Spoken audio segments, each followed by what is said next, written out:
पत्रकार परिषद घेतली त्यांनी एकंदरीत पोलीस कारवाई जी झाली त्यांच्या जावाच्या संदर्भात त्याच्यावरच प्रश्नचिन्ह उपस्थित केलं आहे। हनी ट्रॅप प्रकरणाला कुठेतरी मागे हे करण्यासाठी सरकारकडून हे प्रयत्न होत असल्याचा त्यांनी एक अंदाज व्यक्त केला। शक्यता नाकारता येत नाही। ते ज्येष्ठ आहेत, त्यांचा अभ्यास आहे, त्यामुळे ते जे म्हणतात त्याची सर्वांग चौकशी झाली पाहिजे।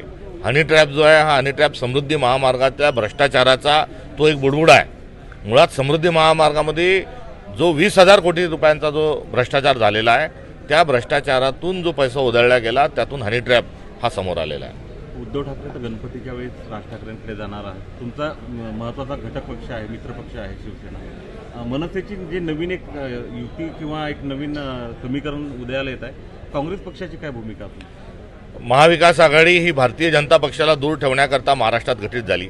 नंतर देशातली लोकशाही आणि संविधान बदलण्याच्या भाजपचं कारस्थान हे हाणून पाडलं पाहिजे करिता इंडिया अलायन्स निर्माण झालं।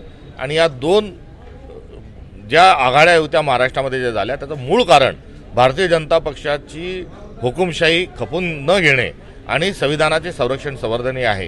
ही ज्यांना मान्यता या मुद्द्यावर असेल त्यांच्यासोबतच काँग्रेस पक्ष जो आगामी काळात हा युती आघाडी हा करणार आहे। तुर्तास दोन भाऊ ते दोघे ठाकरे आहेत, दोघे सख्खे चुलत भाऊ आहेत, दोघे सख्खे मावस भाऊ आहेत। ते एकमेकांकडे जर जात असतील आणि शुभेच्छांचं आदान प्रदान जर करत असतील तर काँग्रेस जो आहे हा भारत जोडोच्या विचारांचा आहे, यामध्ये आमची कुठल्याही प्रकारची हरकत नाही। याचा अर्थ असा समजायचा की दिलगिरी व्यक्त केली की मी याच्या पुढे असे वक्तव्य करणार नाही, या उपरी आता कारवाई होईल की नाही असं वाटतं? कारवाई ही तर आतापर्यंत व्हायला पाहिजे होती। कारवाई काय मात्र चुकीचं कोणी वागत असेल, विचित्र विकृत वागत असेल तर त्याला हे सरकार पाठीशी घालतं। जर देवेंद्र फडणवीसांनी तर आता हा निच्चांक गाठला आहे आणि एवढा लाचार मुख्यमंत्री हा महाराष्ट्रात नव्हता। 135 आमदार त्यांचे असूनही ते इतके लाचार आहे की कोणत्याही मंत्र्याला ते बडतर्फ करू शकत नाही आणि या सर्व त्यांच्या लाचारीचा फटका हा महाराष्ट्राला बसला आहे। त्यांनी सभागृहामध्ये आता क्लब सुरू केला आहे, तर सभागृहाच्या बाहेर जो आहे तो सभागृहाच्या बाहेर त्यांनी WWFचा आखाडा सुरू केला आहे। तर महाराष्ट्रभर कुठे शेतकरी पती पत्नी आत्महत्या करून घेतात, तर कुठे खामगावमध्ये दलित तरुणाला मॉब लिंचिंगसारख्या प्रकरणं होतात, मारधार केल्या जाते, कुठे बलात्कार होतात आहे, कुठे आयाबहिणी सुरक्षित नाही। महाराष्ट्रातल्या 800 महिला ज्या आहेत या गेल्या 3 महिन्यामध्ये लापता झालेल्या त्यांचा तपास लागलेला नाही। त्यामुळे महाराष्ट्रामध्येही त्यांनी प्रशासनाचा एक तमाशा सुरू केलेला आहे आणि या सर्वांचा कळस म्हणजे विचित्र बोलणाऱ्या लोकांना त्यांनी आपल्या पदरी ठेवलेले आहेत आणि विकृतीचं दर्शन हे महाराष्ट्र सरकार हे घडून आणत आहे। आणि काय मागणी काय यातून? तरुण हा धक्क्यात आहे, कारण त्याच्यावर एक जीवितास त्याच्या धोका पोचण्याकरता त्याचा खून करण्याकरता हा झालेला एक हल्ला होता।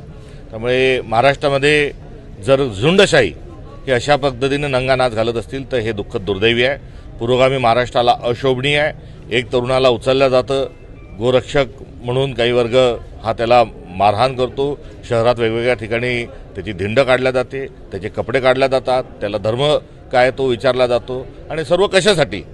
तर हे सर्व जो आहे हा भारतीय जनता पक्ष स्वतःचा अजेंडा हा पुढे घेऊन जात आहे आणि तो अजेंडा पुढे घेऊन जात असताना हा मॉब लिंचिंगसारखा दलित तरुणांवर एक जो हल्ला होतोय हा अत्यंत दुर्दैवी दुःखद आहे। आणि या सर्वाचं जे कारण आहे हे थेट स्वरूपामध्ये भाजपचे सरकार जे आहे हे या गोष्टीला कारणीभूत आहे।